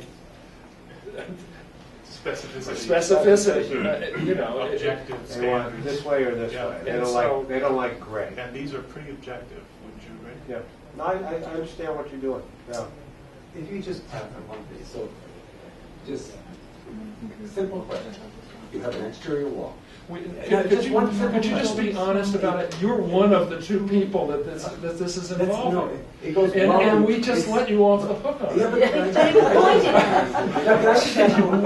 Just for the future, and let's say we buy an older home that we want to retire and finally downsize to. There's a small home, we want to add on a family room. Is that wall considered demolition? It's not. No, it's because it's not enveloping. And just to be clear, That's- we weren't really just looking after our own interests. Our concern is for people who will come after us. Yeah. It's not a fight we want to fight. Okay. That's our concern as well. That's your. All right. Anyone else questions on this? Yes. Just a Mario line again, point of clarification. So the way I did get a copy of the new one, and I'm trying to understand exactly what it says. So if you have an existing house and you're going to blow out a family room off the back of the house, okay? So the family room is, say, 20 feet wide. So is that 20-foot section of wall that the family room is not really being enveloped, but that interior wall is now going to be, exterior wall is now going to be interior? No. Are you cutting out a piece of the existing wall to get to the family room? You'll have to cut a piece, but is That piece counts. Okay. So But that's what it's saying. but the wall itself doesn't count Okay. because you're not enveloping the So wall. is that written clearly? As he's defining it, because actually, as I heard the description, it sounded like he was enveloping it. In other words, you're going to, so if this is the back wall, Yep. and you're going to build off the back here, Yes. and so you are going to I would agree. envelop this interior wall, I think, as you're describing it. Yeah. That's not the intent. That's not the It's- intent at I all. think we need to clarify the definition. That's my confusion. If this is your house, this is a roof of your house, and you build something over that, and around it, that's enveloping it. If you add to it, that's just an addition. There's nothing enveloping this. It's adhering to it. And only that portion of the wall that's cut out that becomes a partition So could you wall just is clarify that so that because We have to it sounds clarify like somehow. It seems like the clear. attorney is reading it differently than you. But And I'm reading it like he's reading it. I'm reading it. Yeah. So, and Jonathan agrees with me, but it's not Not your that intent. that's So worth anything. could you just clarify that? Okay, Hold on a second. So let's look at the language. So after the semicolon, or the envelopment of all or part of a building's exterior envelope by new construction. So I think, aren't you enveloping the back wall if you build a family room off the back wall? No. You don't envelop it. You have to define It's envelopment. exposed. In other words, it's seen. Enveloping, you wouldn't be able to see the wall. That's what you mean by envelopment? Yes. Okay. Attachment to. It's Or just you bury it. It's Attachment enclosed. to. Enclosed. But what if it's You in build glass? right Or around the envelopment. hole. That makes sense. Okay. Mario, are you clear on this now? No, I'm still confused. I'm The sorry. problem is it says part of, Exterior wall. which is kind of inconsistent with total envelopment. Right. That's So maybe- Well, that's part, you can envelop part of the house. You don't have to envelop the whole house. Okay, so then what you're saying is envelop part of means completely enclose a wall. Or envelopment means complete enclosure. Maybe All right, it's well, got to be that's not like what two this or more says. walls It means instead it of one wall. disappears altogether. I don't think it's that clear. All right. That's not what it says. I understand completely what the intent is, but I also understand why they're confused. Yes, so do I. All right, So I don't what know we what need the to do words is- are, but I don't think it's 100% So clear. maybe we need to define envelopment. We have Right. That's another exactly sentence what that says, Yeah, where envelopment for means, purposes of this Now, what's definition. part of an exterior? Purpose of this definition, envelopment means, that's what I I think thought you envelopment guys is picked more up. two or more walls, two or more existing walls. Because if you're just putting an addition on the end of the house, it's just one wall. well, It could be 3 walls, 4 walls, So, 2 or more adjacent walls. how about this? The you purpose have is- a, can I borrow your pen for a second? Thank you. Maybe one of those where you need to put examples in the bylaw. Well, for purposes of this definition, envelopment shall mean the enclosure of a roof or wall such that it will not be visible. Surfaces.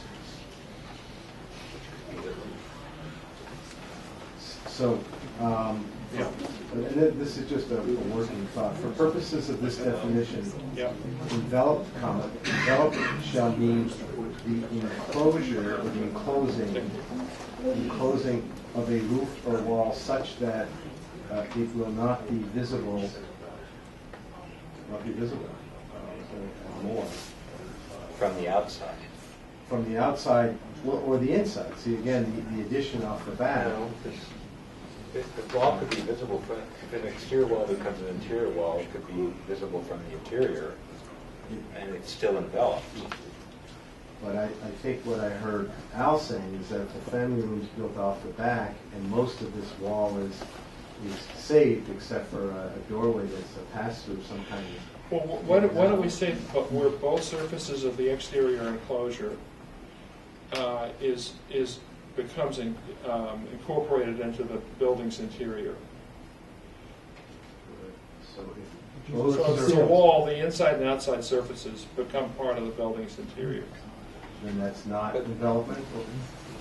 Yeah. I don't know, I'm just... No, that doesn't work in the case. So I mean, I think what you're talking about is if it's a set, the envelopment concept that you have in mind is where it's essentially wrapped. It's more than a sheathing. It's not really visible to anybody. You know, you build a second roof over the first roof, and unless you want to crawl up, Right, exactly. you just can't see it. Right. Or if you've taken an exterior wall, and so yeah, I'm having a little trouble envisioning how it works on the exterior if the wall is still standing. I think this has to come back to the mixing board for wording, and I don't think we're going to do it tonight. I do. I think we're close. I think we're close. We're just not- All we have to do is define what an envelopment is, and it's the complete enclosure of a formerly exterior surface by new construction. But the sense, I think, because I think of an envelope. In other words, a letter is tightly wrapped by its envelope, and I think that's the sense. That's you right. Have in mind. Right, As exactly. opposed to a 20 by 20 family room that happens to enclose a formerly exterior Right. wall. That's One not is an enveloped. envelope, one is a Post-it note. Really, I mean, it's that conceptual. So if the exterior wall is visible, but the former exterior wall is visible, but only from the interior of the house, because it's now one interior wall to a 20 by 20 room, let's say. Right. That's not been enveloped. Right. That has not been enveloped. Right. But if, for whatever reason, the renovation or expansion of the house, the same exterior wall, a wall was built over it, let's say because they wanted to go a story higher. That particular piece of the house was only 1 story high, and they wanted to go 2 stories. And for whatever reason, they maintained the old wall, but built a second wall a half foot off of it went up 2 stories, that would be enveloped. If you follow. Yeah. Right, exactly. Wouldn't that only be How do we enveloped capture on both sides? What if it just one side? The original wall is enveloped. Just the exterior. On both sides. Just the exterior. That's what I'm saying, both sides. So you really can't see it on either side, being enveloped. Yeah. Well, no, but it could be enveloped, but you could still see it from the inside. On the inside. So- Definition. Well, we're really talking about an exterior enveloping, not an interior. So it's a one-sided. Yeah, it's the exterior, right? Right. Like the example of the screen porch addition next to a house. What becomes of that wall was your question. So that's why Al said no. When somebody said the screen porch, you said that wouldn't be an envelopment Right. because it wouldn't be wrapped. I mean, yes, there'd be a structure outside. It's not closed. It's a visual thing, it sounds like. Yeah. Well, it's actually a three-dimensional thing, because it's, in here we say, I thought we were going to say, which increases volume or changes exterior configuration.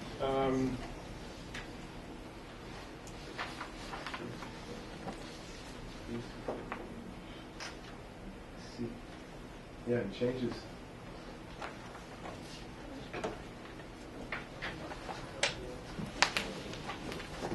Yeah, because you are changing the exterior configuration if you're building a family room off of it.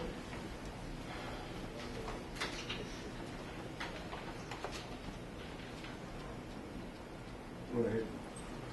You had understood envelopment the same way I take it with one of you guys? Envelop. In the same way that Al had understood. You had from the start. Yeah. It's the complete wrapping. I mean, I think it involves 2 or more adjacent surfaces, but I still don't know if that's clear enough. Adjacent. That's true. I think he's right. Adjacent. Okay. So. This development incorporates 2 or more adjacent surfaces, whether a roof surface and a wall surface, or 2 wall surfaces, or a roof surface and 2 wall surfaces. In other words, if you just stick on something onto the side of the building, you're not enclosing the exterior volume of the house. But if you build something over the whole house, so that it looks like a completely new house on the outside, because the exterior wall is now 15 feet inside the outside wall, then that involves the roof surface and the exterior wall surface at a minimum. That's. See now, but 15 feet. Well, whatever. Yeah, I mean, so I'm hearing more a foot or 2 feet. It doesn't matter. 2 feet. It's not the dimension of the extension. It's the fact that it's now, what it was exterior is now completely interior. But see, what I'm hearing the difference when we think of the family room is the functionality of the space between the old wall and the new wall. In other words, if it's a foot or 2 feet, it's really not functional. It's maybe for thermal purposes, whatever it is, but it's not habitable. Why does it matter? Well, because the family room is still hung up on the family room, it's 10 by 20, because that's not an envelopment per se, even though that new wall has now been enclosed by another wall 20 feet out. You know what I mean? No. Yeah. Drive, Yeah. You need a whiteboard. Yeah, I was thinking the same thing. I don't know. Do we have one? Or Here we did.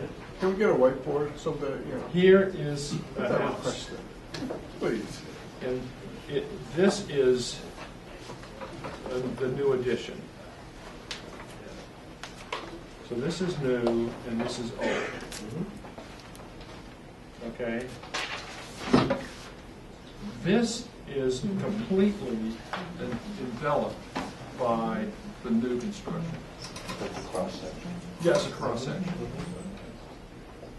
See, this is what's happening. The old houses are getting completely swallowed by the new construction. Why wouldn't this count as Historically, that's what's always happened. If you look at old houses, that's how you see them grow. We're going to take that away.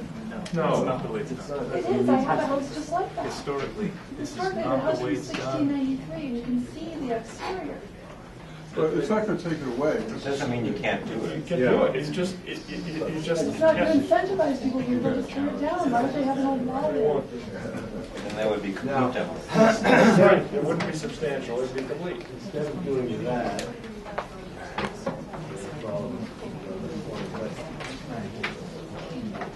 instead of doing all of this, Yeah. they only do this.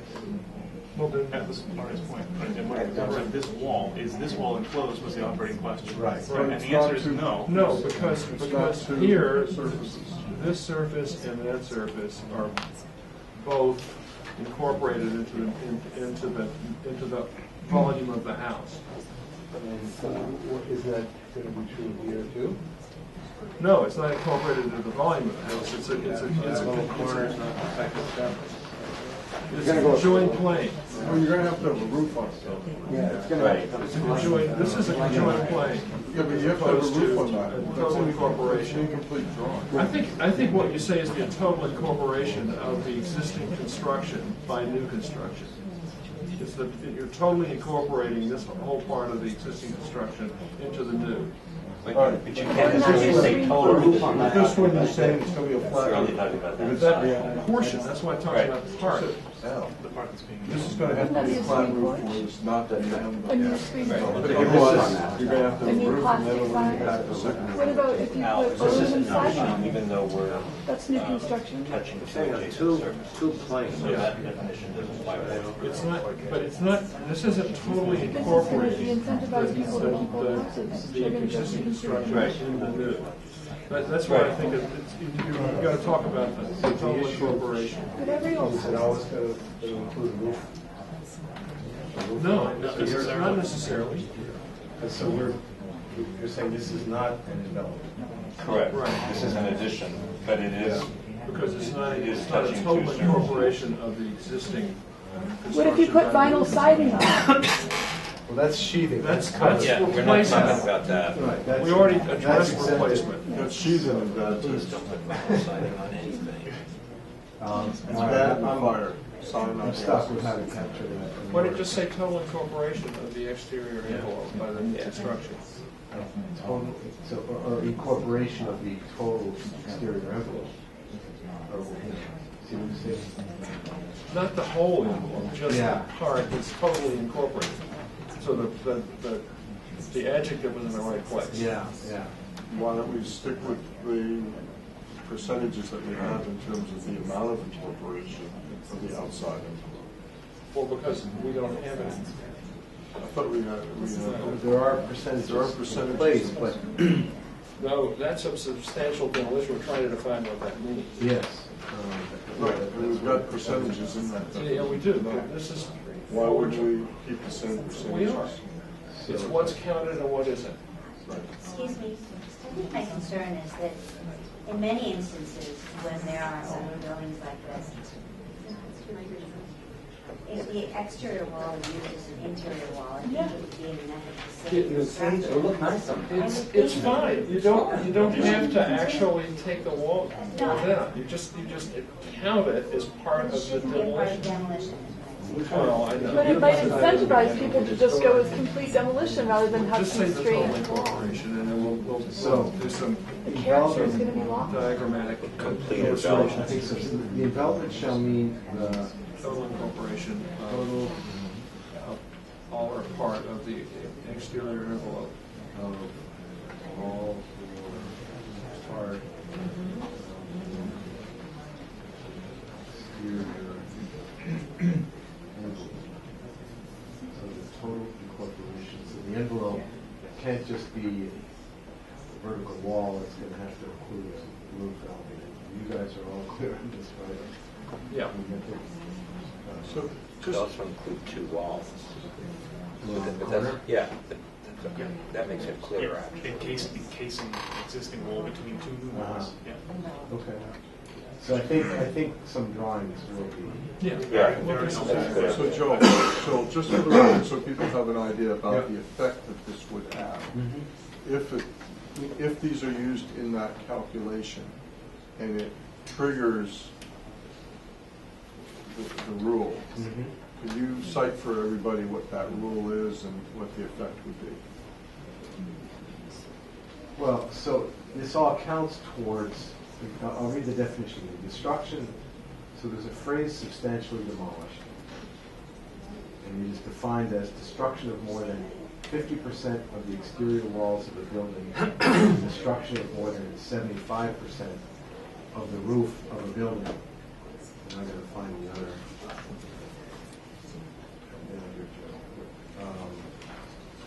It ties in with another section.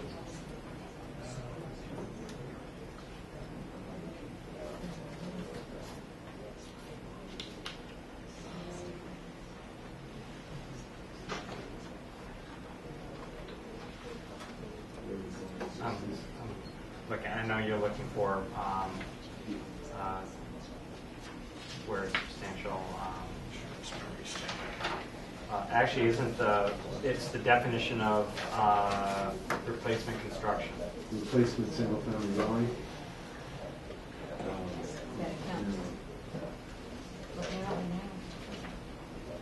So on page 7, replacement single-family dwelling, the supplanting of all or portion of a demolished or substantially demolished single-family dwelling with a substitute single-family dwelling in the same or in a different location on the lot, or relocation on the lot of an existing single-family dwelling. And then you go to site plan then you go review, that then it's new house or reconstruction.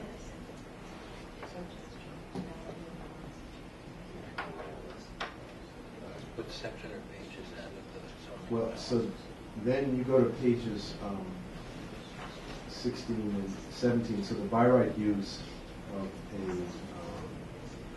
a new or replacement single-family dwelling is limited to 3,500 square feet or 10% of the lot area. Up to 6,000 square feet, that's RGFA. Right. So it's in Scenic Road or RGFA, otherwise you're just replacing the house conforming lot. Yeah.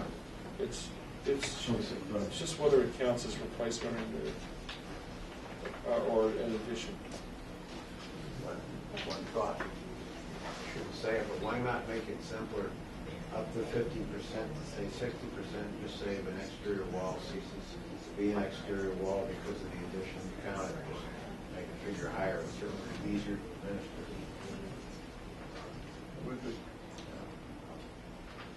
Just please don't keep it 50, up a little bit.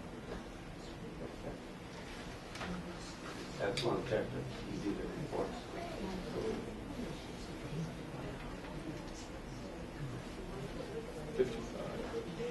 Between the 2.5. 5.5. Anyway, throw that out for thought. Because I'm just hearing this, my head's spinning a little bit. Yeah. You'll get it. You'll get used to it. Get used to having less character in houses. Doesn't take much to spend money. What page is that? 15 or 16. I don't know what you're still looking for, Joel. No, I'm just Oh, different half page. mulling over. No, Oh, okay. Yeah. Mulling over.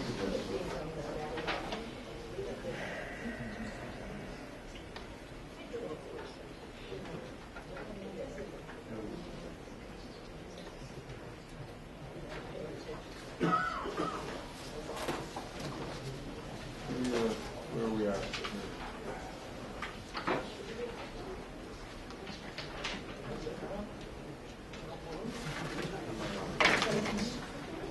Joel, do you have language that you want to? I do. Do you want to hear? Yeah. I'm going to take it from the top. So going back to the point that I raised a couple of weeks ago, and then Jonathan brought us back to it earlier. So this is the very beginning where it says demolition, and I had suggested earlier today adding the word demolished. But let's forget about demolished. Make it demolition, comma, destruction. Yep. That's the term we're defining. And then, again, going from the definition that's on this page that has several definitions, it will read exactly as we see it. We're talking about the October 31st definition? Yes, draft Not the number. November 4th? Right. Draft number 2, October 31st, right, it says at the top. Now, the very last sentence, we haven't talked about this, but I'd like to add the word "or destruction" at the end, so we will read, "For the purpose of this bylaw, the frames supporting enclosing components need not be removed for the construction to be considered demolition or destruction." Okay. Okay? Well, Right. or destroyed. So you're gonna read it through, Yeah. one time, clean? Yeah, but let me give you your new sentence, and then I'll read it one time through. Then after that, and the reason I used destruction rather than destroyed is because that's the term used in Yeah. English today. So, And then the new sentence will be, and then I'll read the whole thing through. For purposes of this definition, comma, envelopment shall mean the total incorporation of all or part of the exterior envelope. Okay, so you want me to read the whole way through now? Yep. All right, so the defined terms, in other words, this is going to be underlined, is demolition, comma, destruction, colon, removal without replacement of the enclosing components of a building's exterior envelope, including doors, windows, cladding, sheathing, and other similar elements, semicolon, or the envelopment of all or part of a building's exterior envelope by new construction, which increases volume or changes exterior configuration.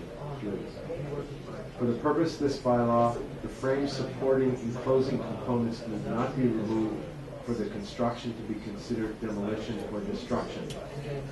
For purposes of this definition, envelopment shall mean the total incorporation of all or part of the exterior envelope. Excuse me, just a quick question.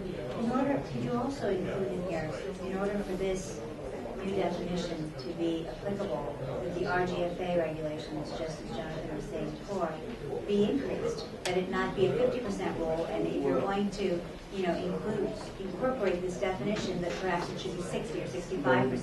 The increase was based on a different concept, and that was not tinkering with this language and simply. What I would suggest on that is, let's put this in, see if there's a problem, come back in the spring and bump up the triggers. I don't think there's going to be a problem, but let's play it out for 5 months and see how it works. How do you determine? Could we see the diagram? If we have, as Jonathan says, is this something that's absolutely snowballing and that we're going to see a lot of, or is it something that's just that we play out and see how it works, and if people are having a hard time meeting the standard, then we'll address the percentages. But is it possible, though, if someone doesn't meet that standard, that you might go after them based on the definition that you just said? We're not going to go after anybody. It just defines what is new construction and what is the I think your diagrams are really helpful. Those diagrams. I wanted to get a sense from other people whether the idea of having this take effect January 1st, as opposed to when it was originally posted, if that makes sense to you guys. You seem to think it was okay. Okay with me. Yeah. It's okay with me. Okay, so can I make a motion here? I'd like the motion that we accept the language as Joel has read it, and that we add, I'll make a motion that we accept the language that you have put in, that you've given to us. Yeah. That we add that it takes effect, that if passed, this will take effect January 1st, 2014. All in favor? Aye. Second. So that would be, this definition shall take effect on January 1, 2014. Yes. And we'll write it, Joe, so that it will separate it just spatially, so that it does look like it's part of the definitions. So do you understand what we just did? The diagrams are very helpful. I think once you But you also understand how it's not something that goes back and do. What zoning laws generally do. In this case, we don't feel like that's a meaning. It's not like we've got a whole bunch of stories. That can get in the water, which is what the intent of. Right. Usually applying to Yes. I'm going to be presenting diagrams. We just ask the inspector to read it and see if he agrees with it. the same way as you're drawing. Right, absolutely. I just brought it up neatly for you. If the building inspector, if it would help him, just give him diagrams and go by it. If he would accept them, I don't know if he would. We'd be glad to do that, because it's not that, we can get right down to the mechanics of it, it's not that complicated. No, I understand what you're saying, I just don't know if the language. I just hate keeping these people standing here all night long. When you want to skip the next? No, we can't. We have to get this over with. Non-commercial club. We're saying a non-commercial club is nonprofit, period, end of story. I think this one makes I sense. move that we approve. Well, we have to hear comments. Does anybody have any comments on a definition of a non-commercial club being nonprofit? You're Okay. changing this? No, it's not a change. It's the zoning board of appeals, in certain bylaw language, a non-commercial club is permitted with a special permit from the zoning board of appeals. A case came up recently where the club is for-profit and they claim to be non-commercial. And the ZBA asked us, what kind of an animal is a for-profit non-commercial club? Because we've never seen one. And we've talked about it, and the planning board's never seen one either. It's like the unicorn. If it's a non-commercial club, it's got to be non-profit. I mean, it's almost self-defining. So we're just saying this for clarification, that this is that a non-commercial club is by definition non-profit. Joel, Yeah. non-commercial is not hyphenated in the bylaw. You should remove the hyphenation. So, that motion. Again, it was a clarification that the zoning board of appeals asked us to make. Okay, sorry. I'll make a motion that we accept this definition of a non-commercial club as written. Second. Less the hyphen. All in favor? Aye. Aye. All right. Finally, Office. defining whether it's a professional office or professional. I don't, if it's a professional office, I think it's ridiculous to say it's where professional and business activities occur. I mean, that's just anything, it could be anything. So, Anything or profession. I'm in favor of defining what a professional is and leaving it at that.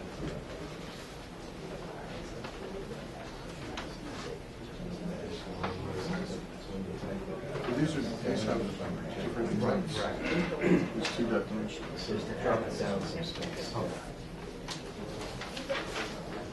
Yeah, in a sense, one of them just modifies what's already in the zoning bylaw. I don't have any comments.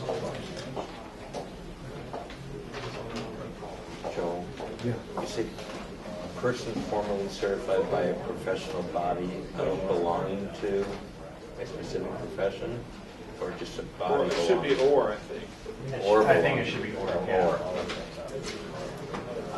I came up with this one, so. Okay. By virtue of, I like that. Colloquial.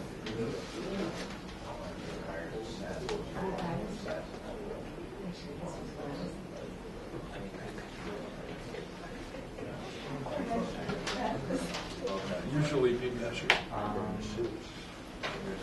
Right?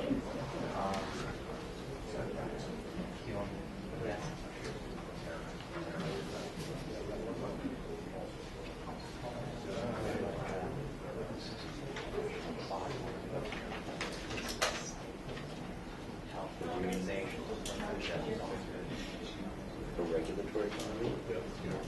But still.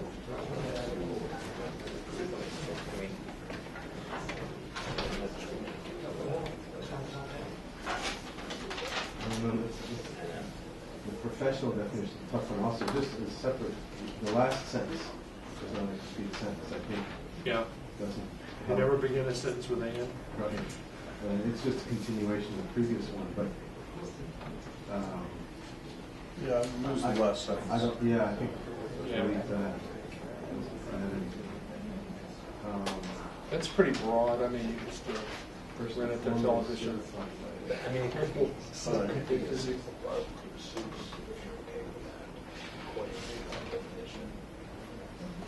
I suppose you could. I don't know. At this point, I'm just trying to get it straight. It only applies to one building, which is this law office, which nobody really cares about. Donna does, losing money on it every day. Well, I don't know why they're paying rent.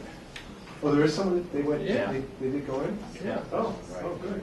Now, whether they're I paying mean, rent or not, who knows, they could still be losing. I don't know The if they're TV paying. people went in? Yeah. Oh, okay. So, Maybe she's still losing money, I don't know. But let's do whatever we're gonna do with this. I'm okay with the definition. I think it's pretty broad. but- Both or which? Not the first one. Yeah. Okay. Losing the last sentence you were saying. Yeah. Yeah, okay. You want to ask for comments? Sure. Just in case. Anyone have any Section comments? do the opposite. Instead of defining what it is, they'll define what they don't want or don't like. Is that possible? If it's detrimental to the community or There's a detrimental to problem the that you Weston. leave too much out, you know. It's like, oh, well, what about this business that didn't even exist when you wrote it? You know, that you know, may not want to have in it. So, it becomes difficult that way. There's a few things that are changing. I think that's one way to keep certain things out. It looks exclusionary. This is a pretty broad definition. You know, I think that the TV guys could still be in there under this definition. So, are you ready for a motion? Yeah. Well, I'll motion that we accept the definition of professional, person formerly certified by a professional body or belonging to a specific profession by virtue of having completed a required course of study and or practice period. And that's it. Second. All in favor? Okay. Done. All right, moving on to, let's see, it's 9:45, sorry. we're only 2 hours late. Sorry, I just want to make sure it's reflected in the record that we voted to submit the 3 definitions for the special town meeting warrant. Okay. Yes, we did. Sorry, I'm typing away in the minutes. I sometimes lose track when you guys are working so fast. Okay, so we have, You need a secretary. all right, we're here to talk about 84 Love Lane at Long Glass. And I sincerely apologize for taking as long as we did. That's quite all right. Just take a second to get everyone together. Sure. Thank you.